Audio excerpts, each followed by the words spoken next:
Hi friends, this is your pal Scott, and today I'm going to ask the question, does the Dungeons & Dragons design community and the Dungeons & Dragons use community owe evangelical Christians an apology? Let's get into it. All right, so why would they? Well, I think there's a good solid receipt for it in How to Be More D&D by Kat Kruger. And a Dungeons & Dragons, an official Dungeons & Dragons canon book. This comes in, it says Dungeons & Dragons on the cover, and it's published by Running Press and Wizards of the Coast. This isn't like some, wackadoo blog that's sitting in the middle of, like that is just commenting on D&D. This is official content coming directly from Wizards of the Coast. And it's like, hey, why don't you use Dungeons & Dragons to structure your entire life? You're like, what? You're like, it's kind of amazing this book even exists, right? And I will tell you right now, it is in full stealth mode. It's been out for almost 3 years, and I just saw it for the first time this week, right? Read it cover to cover immediately, right? And it's fascinating. All right, so let's jump into this. All right, here we go. Why would the D&D design community and the D&D use community owe an apology? And first, let me define use community. I hate the word fan. I'm not going to say D&D fan community. I've been watching American Pro Football recently, and look at the fans. No, that is the fuel that this engine runs on. Nothing you're doing.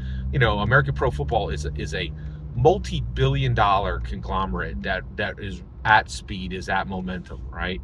Is at scale. It's huge. It is absolutely massive. Okay. And so, so there's a lot there, right? Like, so you're like, oh yeah, that's pretty impressive. That's like a big deal, right?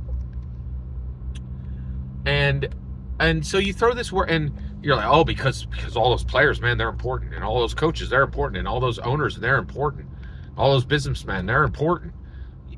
None of it works without the fans. It's the use community. Fan is too small a word. It's dismissive. So that's what I mean by D&D use community. By designers, I'm talking to people who write Dungeons & Dragons, the rules, the lore, all of it, okay? And I think we do. And so why? Why would we, okay? Well, guess what Chapter 1 is titled in Kat Kruger's How to Be More D&D book? It's the title of Chapter 1 is Making D&D a Reality.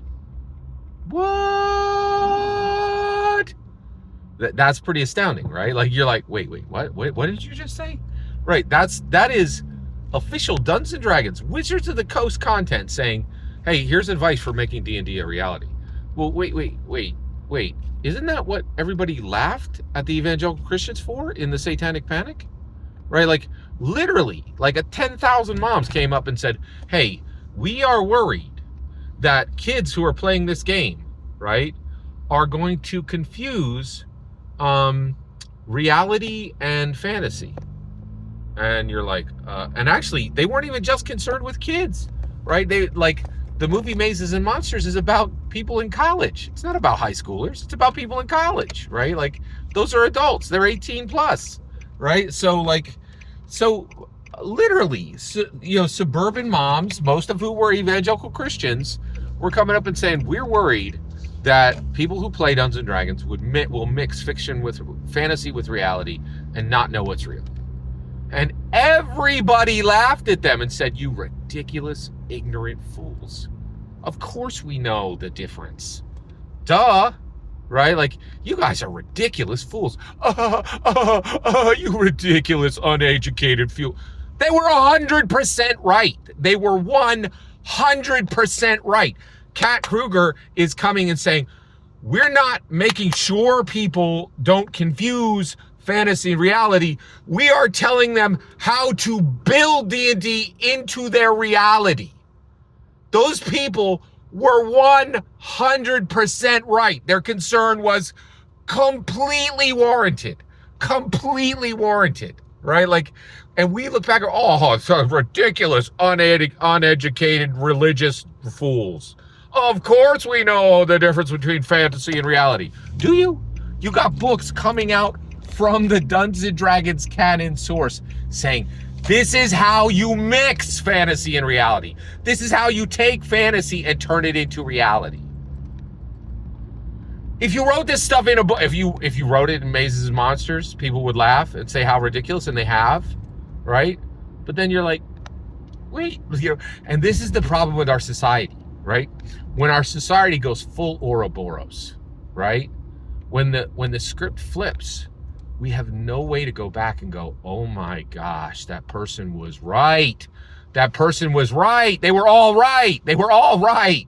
We have no way to have these conversations. Right? And so I think, yes, the satanic panic wasn't all bad on one side and all good on the other. There absolutely was occult connections, right?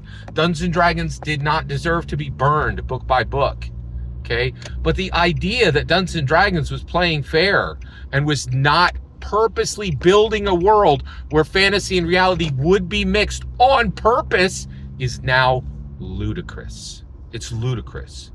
Both sides had points. The people who were pointing and saying, hey, your game could be dangerous. They were not wrong, right? Like, they were not wrong. There is absolutely a measure of danger here.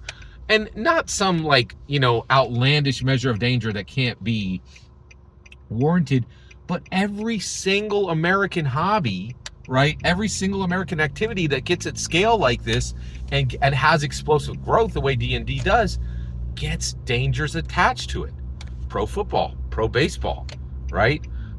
Pro basketball. These all have major, very real danger options attached to them, right?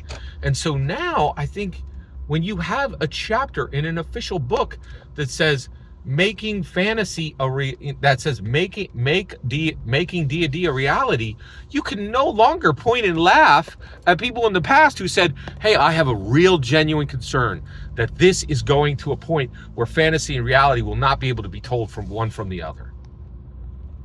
They had their concern was 100% valid. 100% valid. And I think now, sitting where we are now, it's extremely unfair to continue to laugh and point. The reality is the satanic panic definitely overshot, right? But at this point, they had some points. There were absolutely occult connections in the game. And there absolutely was a momentum toward a day when fantasy and reality would absolutely be mixed in ways that were concerning, right? So, and I think what's really amazing is I think a ton of people don't understand what Dungeons and Dragons is because they're just literally not reading it. There's so many people who have all these opinions on it, and they're so massively ignorant. Like, you're like, oh, it's so ridiculous. Oh, can't tell fantasy from reality. D&D published a book that said make D&D a reality. Like, how can you continue? Like, how can you say that we don't need to go back and revisit what they were saying in the satanic panic, right? Some of it was spot on, right? And it's incredible. Every single word you just heard in this video is my humble opinion. Nothing more, nothing less. The important part is when I get to hear your humble opinion. When you get in the comments and send your traffic, please consider subscribing and have a fetch millennium.